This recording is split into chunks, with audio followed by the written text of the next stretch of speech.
এই ভিডিওটা দেখুন। Bangladeshi group targeting the Indian embassy in Dhaka. They were marching towards this whole group.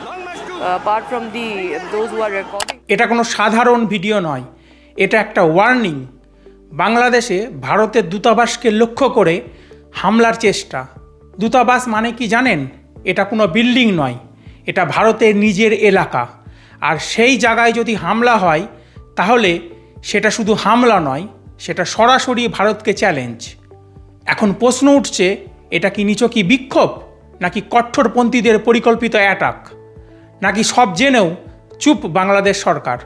কারণ দূতাবাসে হামলা মানে আন্তর্জাতিক আইনকে অমান্য করা, এর ফল বাংলাদেশকে ভোগ করতে হবে। ভারত চুপ থাকবে না।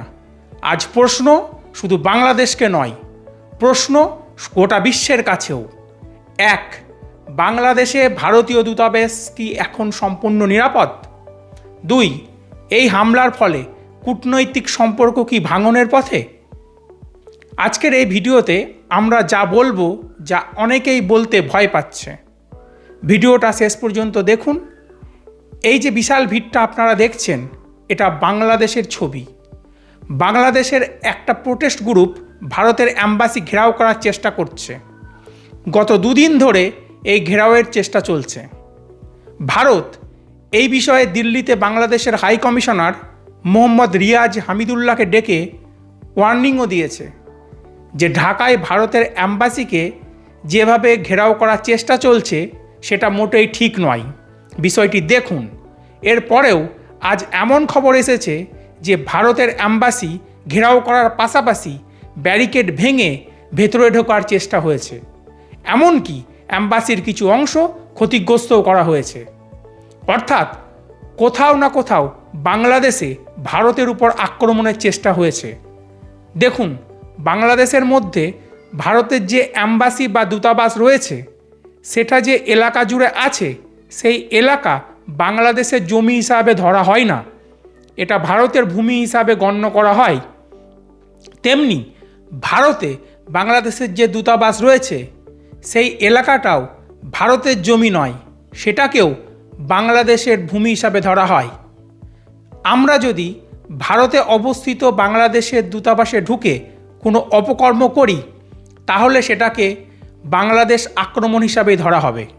ঠিক তেমনি যদি ভারতের দূতাবাসে আক্রমণ হয়, তাহলে সেটাও ভারতের উপর আক্রমণ হিসাবে ধরা হয়। বাংলাদেশ বারবার সেই চেষ্টাই করছে। এখন এর পেছনের গল্পটা কি একটু শুনুন। ভারত বাংলাদেশের হাই কমিশনারকে ডেকে স্পষ্টভাবে বলেছে, আপনাদের দেশের কিছু নেতা প্রকাশ্যে ভারতের অখণ্ডতা ভাঙার কথা বলছেন। তারা বলছেন ভারতের নর্থ ইস্টের 7 সিস্টার রাজ্যগুলো ভেঙে বাংলাদেশে জুড়ে গ্রেটার বাংলাদেশ বানানো হবে।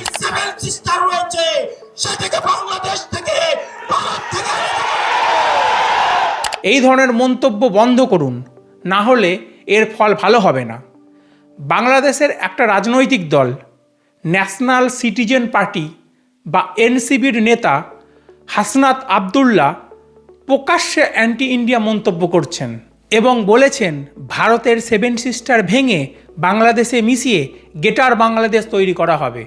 গত 6 মাসে একাধিকবার গ্রেটার বাংলাদেশের মানচিত্র প্রকাশ করা হয়েছে।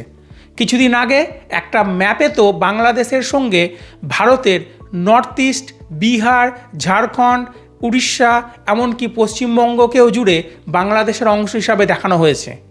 এই ম্যাপ প্রকাশ করেছিল উসমান হাদি নামে এক রাজনৈতিক নেতা। তারপরেই সে টপকে যায়। হঠাৎ দেখা যায় মোটর বাইকে দুজন অজ্ঞাত শুটার এসে তাকে গুলি করে চলে যায়। তারা কে, তারা কোথায় গেল, তার কোনো হদিস মেলেনি। বাংলাদেশের কিছু মানুষ দাবি করছে এই শুটাররা ভারতের, আর এই অভিযোগের বিরুদ্ধেই এখন তারা রাস্তায় নেমে প্রতিবাদ করছে, ভারতের দূতাবাসে ঢোকার চেষ্টা করছে। ভারতের বক্তব্য পরিষ্কার, যদি সত্যিই এমন কিছু হয়ে থাকে তাহলে প্রমাণ দিন, কিন্তু কোনো প্রমাণ তারা দিতে পারছে না। পুরো বিষয়টাই একটা পরিকল্পিত স্ক্রিপ্টের মতো চলছে। এখন প্রশ্ন হলো, এই গ্রেটার বাংলাদেশের মানচিত্র ভারতের অংশ দাবি এইসব কেন হচ্ছে? কারণ হলো বাংলাদেশে নির্বাচনের ঘোষণা হয়ে গেছে। শোনা যাচ্ছে 2026-এর 12ই ফেব্রুয়ারি সেখানে নির্বাচন হতে পারে। তার আগে বিভিন্ন নেতা জনগণকে উস্কাতে এই গ্রেটার বাংলাদেশের গল্প, নর্থ ইস্ট দখলের স্বপ্ন, শিলিগুড়ি করিডর বা চিকেন নেক কেটে দেওয়ার হুমকি দিচ্ছে। আসলে মোহাম্মদ ইউনূস চান না যে বাংলাদেশে এখনই নির্বাচন হোক। তিনি চান তার শাসন চলতেই থাকুক। তার জন্য দরকার জনগণকে বোঝানো যে দেশ বিপদের মুখে, এখন নির্বাচন করা সম্ভব নয়। পরিস্থিতি এতটাই গরম করা হচ্ছে যাতে নির্বাচন পিছিয়ে যায়।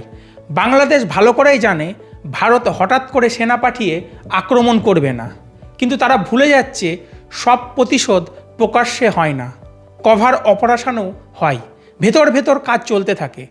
বাংলাদেশ বুঝতে পারছে সাম্প্রতিক সময়ে যে অজ্ঞাত বন্দুকবাজ সক্রিয়, তাতে ভারতের শত্রুরাই একে একে সাফ হচ্ছে। বাংলাদেশ এটাও ভুলে যাচ্ছে ভারত চাইলে কয়েকদিনের মধ্যেই পুরো পরিস্থিতি সামাল দিতে পারে। সব মিলিয়ে আজকের প্রশ্নটা খুব পরিষ্কার, কূটনৈতিক ভাষায় কথা বলবে বাংলাদেশ নাকি উগ্রপন্থীদের হাত ধরে অশান্তির পথে হাঁটবে? ভারত কোনো দুর্বল দেশ নয়। ভারত জানে কিভাবে বন্ধুত্ব রাখতে হয় আর প্রয়োজনে কিভাবে কড়া জবাব দিতে হয়।